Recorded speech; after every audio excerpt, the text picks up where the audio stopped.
Bit route એનું બીજું નામ છે. હવે બીટનો ઉપયોગ એક સલાડ તરીકે કરવામાં આવે છે. હવે એમાં ફાયદો એના જે અમુક મુખ્ય ફાયદા છે એના વિશે આપણે વાત કરીશું. તો કે જો એનો એક ઉપયોગ શું, વજન ઘટાડવા માંગતા હોય, જે લોકો મોટાપાથી પીડાતા હોય, આમાં એ લોકોમાં શું કેમ ફાયદો છે કે આની કેલરી ઓછી હોય છે. કેલરી એટલે 100 ગ્રામમાં માંડ 20 ની આસપાસ થતી હોય. હવે કેલરીમાં કઈ રીતનું અંદાજ હોય છે કે આ જે શું કહેવાય, આ સલાડ જે કેલરી વાળા શું 20 ની આસપાસ કેલરી ચાલતા હોય. ફ્રૂટ્સમાં 50 ની આસપાસ ચાલતા હોય. એક સફરજન, એક જામફળ એમાં 50 ચાલતા હોય. પછી જેમાં ગળ્યા ફ્રૂટ્સ હોય એમાં 80-90 ચાલતા હોય. પછી આપણી જે ખાવાની શાકભાજીની ડીશ હોય ને, તો શાકભાજી બનાવીએ એમાં શાકભાજીમાં શું કેલરી ઓછી હોય છે, પણ એમાં બનાવવામાં તેલ મીઠું મરચું નાખી એટલે 100 થઈ જાય. એક રોટી એવરેજ 100 કેલરી, એક દાળની વાટકી 100 કેલરી, એક ભાતની વાટકી 100 કેલરી. એટલે આ રીતે આપણે કેલરીનો અંદાજ આપણે મારવો પડે. આપણા દિવસનું જે લોકો વજન ઘટાડવા માંગે છે એ લોકો 900 થી 1000 ની કેલરીમાં ચાલવું પડે.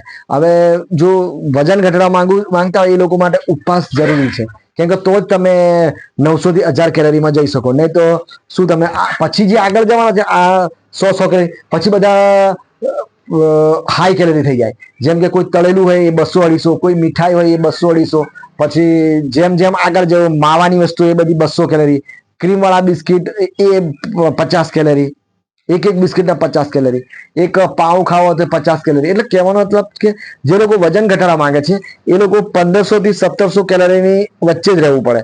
એ લોકો જો ના નોર્મલ રાખવા માટે 1500-1700, અને જે લોકો ઘટાડવા માંગે છે એ લોકો 1000 થી આસપાસ કેલરી લાવવી પડે.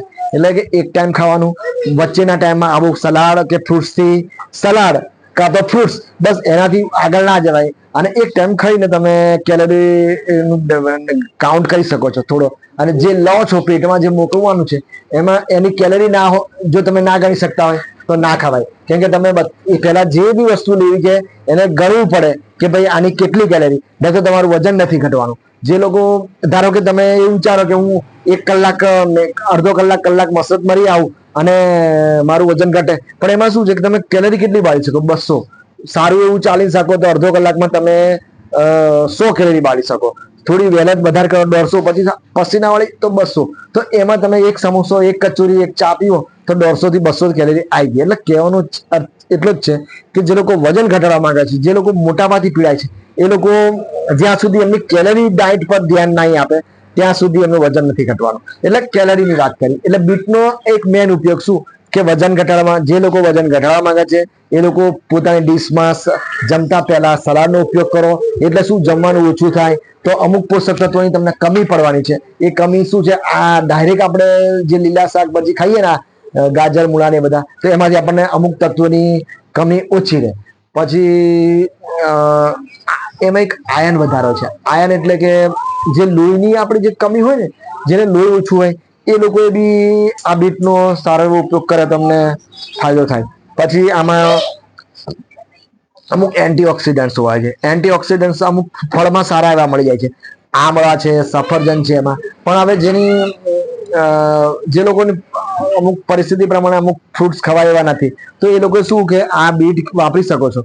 આમ તો કોઈ બી તમને ખબર હોય કે એન્ટીઓક્સિડન્ટ એટલે શું, કે જે તમારા શરીરમાં જે અમુક વાઇટલ મોટા ઓર્ગન છે, કિડની, બ્રેઇન, પછી હાર્ટ, એ શું અમુક ખરાબ આપણી આદતોને લીધે કે અમુક કશું વ્યસનને લીધે કે કોઈ બહારના વાર્તાઓને લીધે બગડતા હોય, અથવા કોઈ એની અંદર કોઈ ખરાબ સેલ વિકસતા હોય, એટલે કે કેન્સરના જે ગ્રોથ થતો હોય, તો એવા જે બધા જે તત્વો, જે ખરાબ સેલ વિકસતા હોય ને, એને આપણા જે આ બીટમાંથી કે અમુક એવા ફળમાંથી અમુક એવા તત્વો મળી રહે કે જેનાથી એ તત્વો, એ ખરાબ સેલ વિકાસ ના પામે. એટલે કેન્સર સામે રક્ષણ મળે, અમુક ઉંમર સામે રક્ષણ મળે, અમુક બુઢાપો જલ્દી ના આવે, એટલે અમુક અંગો સારા રહે, અમુક સારા, એટલે બધી રીતે એન્ટીઓક્સિડન્ટ લેવું જોઈએ અને સારા પ્રમાણમાં મળી રહેતું હોય છે. આમળું બેસ્ટ નંબર છે, પણ ઘણા લોકોને શું આમળું ફાવે ના. સફરજનમાં બી સારા એવા ઓક્સિડન્ટ મળી રહેતા હોય છે. અમુક સફરજનમાં શું, થોડીક પૈસા થોડા, હવે ઘરમાં 2-3 જણા હોય તો 50 રૂપિયાનું સફરજન તો 150-200, એટલે પરિસ્થિતિ પ્રમાણે જે મળે. તો ના મળતું હોય તો આવું બી લઈને તમે સારા એવા એન્ટીઓક્સિડન્ટ લઈ શકો છો. અને આ બીટમાં એક એવું વસ્તુ એવું છે કે બીટ લેવાથી ઘણા લોકોને શું પેશાબમાં અને સંડાસમાં કલર બદલાઈ શકે છે, કોઈકને લાલ કલર થઈ શકે છે, કોઈકને પેશાબ લાલ થઈ શકે છે. તો એ બહુ કંઈ અવગણી શકાય, કેમ કે આના બીજા બધું ફાયદા બહુ છે. અને બીપી ને ડાયાબિટીસમાં વાળા દર્દીઓ પણ એમને આ જે હું તો કહું કે 40 પછી, ઉંમર 40 પછી તમારી ડીશમાં સલાડ ના આવતું હોય તો એ સારી ડાયટ ના કહેવાય. જે અને જે રોગ છે બીપી ડાયાબિટીસ, એને અમુક ડોક્ટરને પૂછીને કે તમારા ફિઝિશિયનને પૂછીને સલાડ હોવું જ જોઈએ તમારી ડીશમાં, તમારી ડીશ ના જમતા પહેલા.